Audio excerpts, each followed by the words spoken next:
Meus irmãos, a paz do Senhor Jesus, um bom dia para todos vocês. Vamos fazer uma oração nesse momento, pedir a Deus que nos abençoe. Nós estamos aqui em mais uma aula da Escola Bíblica Dominical.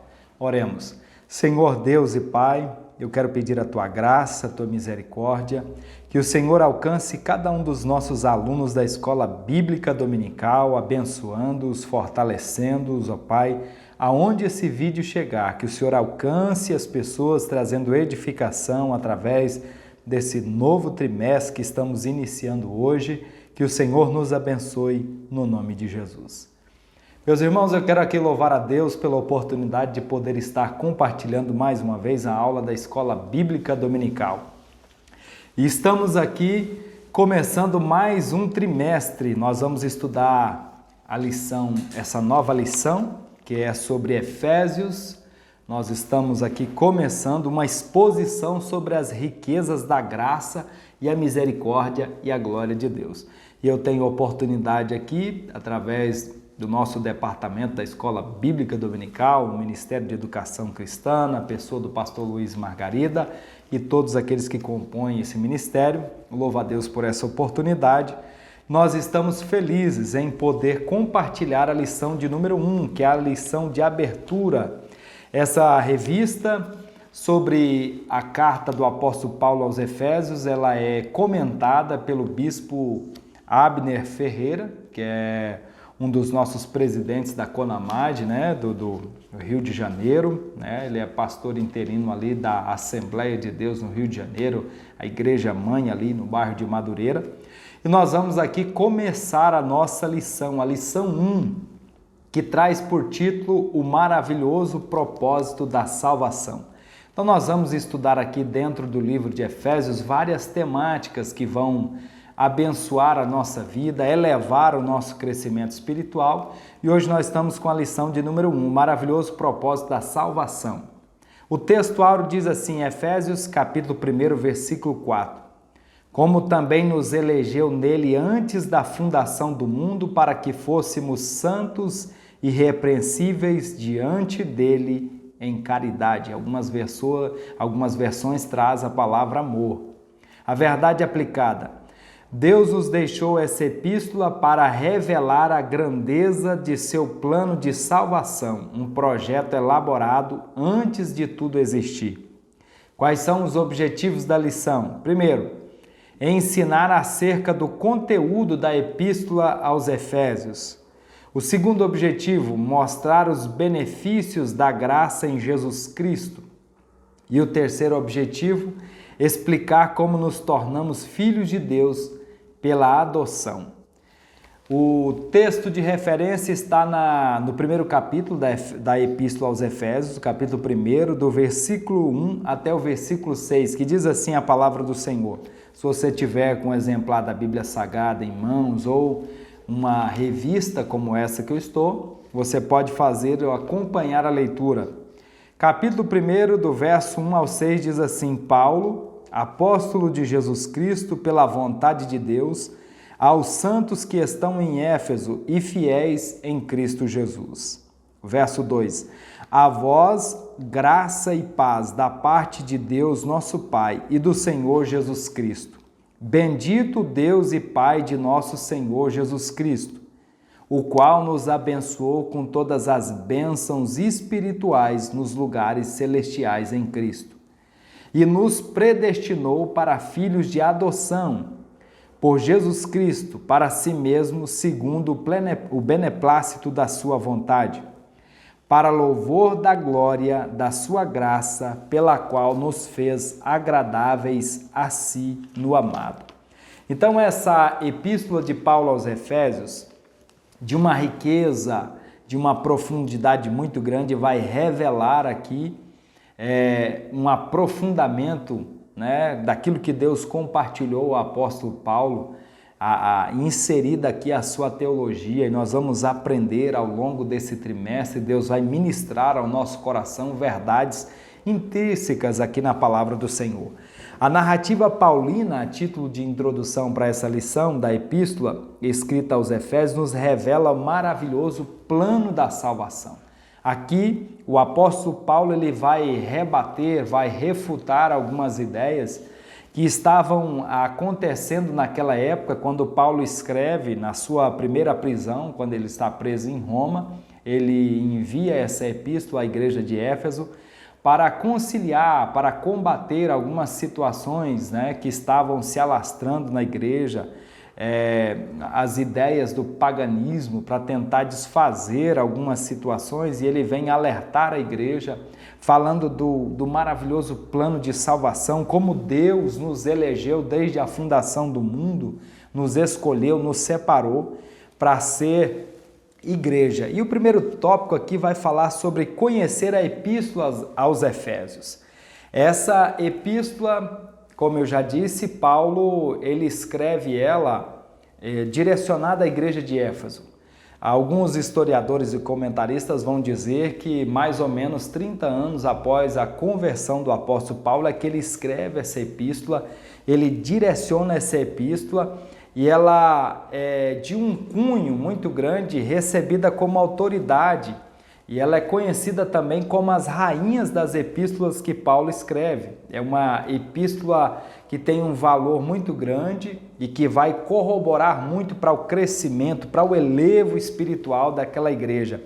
E aquela igreja, ela é fortalecida, ela é cuidada pelo amor, pela liberalidade que Paulo tem em escrever essa igreja, alertando o seu povo para que eles pudessem meditar, né, e aprender através do conhecimento que Paulo aqui expõe na Epístola aos Efésios, conciliando aquela igreja, combatendo todas as ideias do paganismo, todas as ideias, as más influências que tentavam destruir aquela igreja. O tópico 1.2 fala da apresentação do ministério de Cristo à igreja. Interessante nós observarmos aqui que o crente ele vive agora na esfera de Cristo. Jesus, ele quer, através desse ministério, Paulo apresenta Cristo, apresenta Jesus e mostra que nós devemos viver na esfera de Cristo, que nós devemos viver inteiramente nele. A carta ela começa com um hino solene, quando o apóstolo Paulo começa a falar aqui que nós agora estamos no Senhor, a glória, os fiéis em Cristo Jesus. Quando ele nos elege aqui, nos chama de santo, né? Não omite em momento algum que o santo é aquele que não pode pecar, que não pode errar, mas é aquele que reconhece a consciência de que ele é igreja, que ele está em Cristo Jesus e que ele é uma nova criatura. Esse é o tema central da nossa fé cristã, aplicada ao longo da primeira parte dessa epístola que Paulo vem escrevendo para a igreja. E nós temos aqui também o tópico ponto 1, que é a essência da epístola. O apóstolo Paulo, ele vem trazer aqui essa essência dessa epístola que é, na verdade, a igreja existe para uma diversidade de dons e funções. Ele vai trabalhar com a igreja e vai mostrar para a igreja que toda essa diversidade de dons, de funções que a igreja exerce, como Deus opera na diversidade dos dons, que cada um tem um dom específico que Deus deu, que Deus atribuiu à sua igreja, mas ele também combate aqui a ideia de que, na verdade, todos esses dons, todas essas atribuições que nós recebemos de Deus, isso não vai impedir a igreja de viver em unidade. Longe disso, na verdade, todos esses dons, todas essas bênçãos que nós recebemos de Deus como igreja, essas bênçãos, elas devem contribuir para a unidade da igreja, para que a igreja se fortaleça, para tornar a igreja ainda mais um edifício, né, que é revigorado, que é transformado, que é fortalecido pelo Senhor. A igreja ela deve crescer constantemente, harmoniosamente, para que ela cada dia mais gere bons frutos para o reino de Deus, né? À medida de alcançar a estatura correta, perfeita, diante de Deus. Aliás, a unidade da igreja cristã ela deve ser o fruto da nova vida que nós recebemos quando nos revestimos de Cristo. Essa é a grande verdade. O tópico de número 2 vai falar sobre os privilégios concedidos por Cristo Jesus. Quais são esses privilégios? O primeiro está aqui, que é graça e paz. O apóstolo Paulo, quando ele escreve o verso 2 do capítulo 1, ele diz: a vós graça e paz. Os primórdios era muito comum quando os primeiros pais da igreja se referiam à igreja apenas usando o termo shalom. E agora o apóstolo Paulo também insere a palavra, o termo shalom, que quer dizer paz. Mas Paulo também traz aqui o termo graça e paz, que além da paz, ele também fala da palavra charis, que quer dizer graça, que quer dizer aquele favor que nós não merecemos. A palavra charis no grego, né, essa palavra é favor imerecido, aquilo que nós não merecemos. E Paulo ele traz essa abordagem e ele começa dizendo na sua epístola, dizendo que nós fomos escolhidos de Deus, que nós fomos chamados, que nós fomos eleitos por Deus, mesmo sem merecer. Não só o benefício da paz de Deus está em nós, mas também essa graça que nos alcança, essa misericórdia que nos alcança, podendo fazer-nos a cada dia mais a entender que a vida cristã é um benefício da bondade de Deus. Deus é quem nos chama, Deus é quem nos dá a graça, Deus é quem nos dá força. Portanto, a graça e a paz, elas são duas expressões de enorme significado para a vida cristã e tem um valor muito grande, né? Ela descreve, o comentarista coloca aqui, ele descreve que a graça descreve um dom que o homem não pode obter por seus próprios esforços, por seus próprios méritos, não. Isso é dom de Deus, é a misericórdia de Deus, é o favor de Deus manifesto à nossa vida. E nós só conseguiremos a graça, né, através da bondade de Deus manifesta na nossa vida. Uma outra ideia dos privilégios concedidos por Jesus, Paulo, o comentarista aqui, coloca a ideia que Paulo fala aqui, que é a fonte de onde tudo se origina. Aonde? Paulo ele começa dizendo aqui que ele é apóstolo, o verso 1 diz assim, apóstolo de Jesus Cristo. Paulo vivia sobre o assombro de uma grande admiração por Deus ter escolhido um homem como ele para tal missão. Paulo está dedicando aqui a fonte de tudo, o início de tudo, na verdade, ele estava apontando para Jesus, né? A fonte de tudo isso não estava no seu próprio mérito, no seu próprio conhecimento, na sua intelectualidade, mas ele atribui tudo isso a Deus. Onde tudo se originou? Em Deus. Nós precisamos ter essa consciência de que nós não somos nada se a graça, se a misericórdia, se o favor de Deus não estiver operando na nossa vida.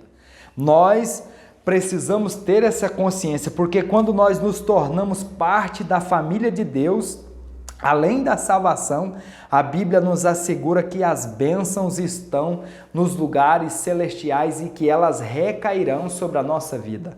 Além da bênção da salvação, além de todas as benéficos que nós podemos receber de Deus, nós também vamos receber as bênçãos espirituais. E é outro conceito que o apóstolo Paulo trabalha aqui. Abençoados com todas as bênçãos espirituais. Deus, ele não só vai nos abençoar através de tudo aquilo que ele nos entregar, né? Não só os livramentos, as curas das enfermidades, as vitórias, né? Podemos chamar aqui como os troféus, né, da nossa caminhada, tudo aquilo que Deus nos dá, todas as bênçãos que Deus nos dá. Eu coloco a ideia de troféu, é você colecionar vitórias. Quem não tem motivos para agradecer a Deus? Tudo aquilo que Deus nos dá, a saúde, o nosso meio de transporte, a nossa casa, o nosso alimento, a nossa família, tudo isso são prêmios, são dádivas, são presentes que nós recebemos de Deus. Mas Paulo diz aqui que não só obstante de nós sermos abençoados por Deus com todos esses bens, com todas essas bênçãos, existem também as bênçãos espirituais. Além das bênçãos que suprem as nossas necessidades terrenas, são todas essas que eu citei. E existem aqui também, o Senhor tem bênçãos celestiais para capacitar para todas as coisas, todas as bênçãos celestiais. Paulo elabora aqui essa ideia que a nossa melhor forma de retribuir aos benefícios outorgados pela graça divina é permanecer fiéis a Ele em todo o tempo, louvando, exaltando o seu nome e testemunhando acerca dele enquanto estivermos vivos aqui nesse mundo. Todas as bênçãos. É Ele quem nos abençoa, é Ele quem derrama a sua graça sobre nós. E é por isso que nós permanecemos em Cristo. E Ele dá liberdade, né? Ele dá liberalmente todas essas coisas, onde Deus abençoa com bênçãos espirituais, tudo é abençoado. Olha o que ele fala no verso 3 aqui, ó: bendito Deus Pai de nosso Senhor Jesus Cristo, o qual nos abençoou com todas as bênçãos espirituais nos lugares celestiais em Cristo Jesus. É Ele quem nos abençoa, é Ele quem nos fortalece, é Ele quem nos guarda. E o tópico de número 3, ele fala das grandiosas riquezas da graça. Nessa sessão, Paulo faz um relato das bênçãos recebidas em Cristo Jesus. Ele apresenta os propósitos da nossa eleição em Deus, os efeitos da redenção e como nos tornar filho para que pudéssemos desfrutar dessa tão grande salvação. Quais são essas riquezas dessa graça? E o apóstolo Paulo, ele trabalha aqui o primeiro conceito, eleitos em Cristo. O povo eleito de Deus está sendo conduzido por Cristo, pelo Espírito Santo, por Cristo, pelo Espírito Santo, em direção à santificação e à santidade.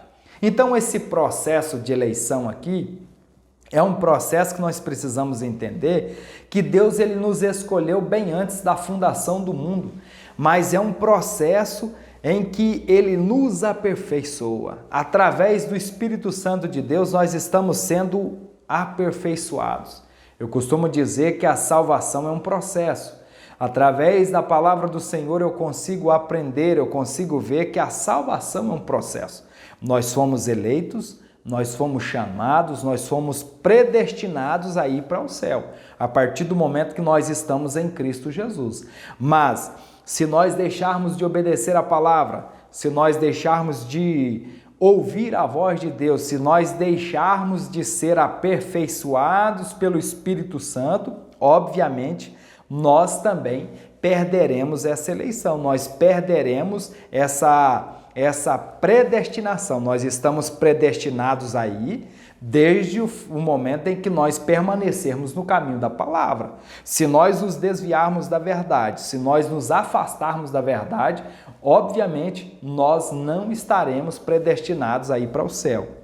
Todos nós cristãos concordamos que a salvação começa em Deus, e ela começa em Deus, né? Sabendo que os recursos humanos são escassos. Olha, pelo nosso próprio mérito, pelas nossas próprias forças, nós não conseguiremos chegar a lugar algum, mas é mérito de Deus, é um esforço de Deus para salvar a nossa vida. Paulo ele trabalha o conceito aqui na Epístola aos Efésios, ele fala sobre a plenitude do tempo, né, dos tempos, quando Deus preparou um tempo específico para salvar a humanidade. E esse tempo começa quando Jesus morre por nós, né? Ele já havia nos escolhido bem antes da fundação do mundo, já havia nos elegido, mas aí o processo de salvação ele vai dando continuidade, porque ele envia o seu Filho para morrer por nós, para perdoar os nossos pecados, para salvar a nossa vida. E isso vem demonstrando a infinidade do amor de Deus. A morte de Cristo e o derramamento do seu sangue precioso resultaram na remissão dos pecados de toda a humanidade. Nós só conseguiremos a redenção, Nós só vamos conseguir a remissão de todos os nossos pecados e, aliás, nós só conseguimos isso porque Jesus morreu por nós, morreu para nos dar vida. E é desse modo que a redenção trouxe como efeito a nossa justificação diante de Deus. Nós só seremos justificados diante de Deus porque no lugar dos nossos pecados, no lugar dos nossos erros, dos nossos pecados, melhor dizendo, porque no lugar de todos os nossos pecados é visível, é perceptível o sangue de Jesus Cristo. E é o sangue de Jesus, por causa da morte expiatória dele, é que vai nos fazer ser justificado diante de Deus. E aí é que a graça é derramada sobre nós, pela misericórdia dele, pelo amor dele. Paulo também trabalha aqui um outro conceito dessa riqueza, além dessa redenção, ele também vai trabalhar aqui o conceito de filhos adotivos. Nós fomos adotados. O verso de número 5 diz aqui: e nos predestinou para filhos de adoção por Jesus Cristo, para si mesmo, segundo o beneplácito da sua vontade. E é por causa da vontade dele, do amor dele. Nós fomos adotados em Jesus por causa do amor. Ele nos amou. Paulo diz aqui que a salvação não é só do judeu, mas é para todos. Jesus, ele nos amou. Paulo diz que Deus nos predestinou para sermos adotados como seus filhos por meio de Jesus Cristo, de acordo com a pura afeição da sua vontade. A adoção é o ato pelo qual Deus coloca os que nasceram de novo em uma posição de filhos, adultos dentro da sua família. Nós só temos a oportunidade de chamar a Deus como Pai e de sermos considerados como seus filhos porque Ele nos amou.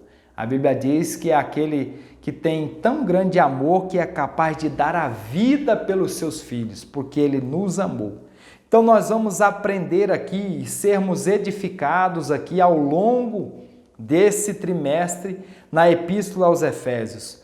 Como Deus irá ministrar ao nosso coração, como Deus irá ministrar as nossas vidas através do conteúdo que será ministrado aqui durante todo o trimestre nessa epístola de Paulo. Verdades espirituais que irão edificar a nossa vida, que irão alcançar a nossa vida.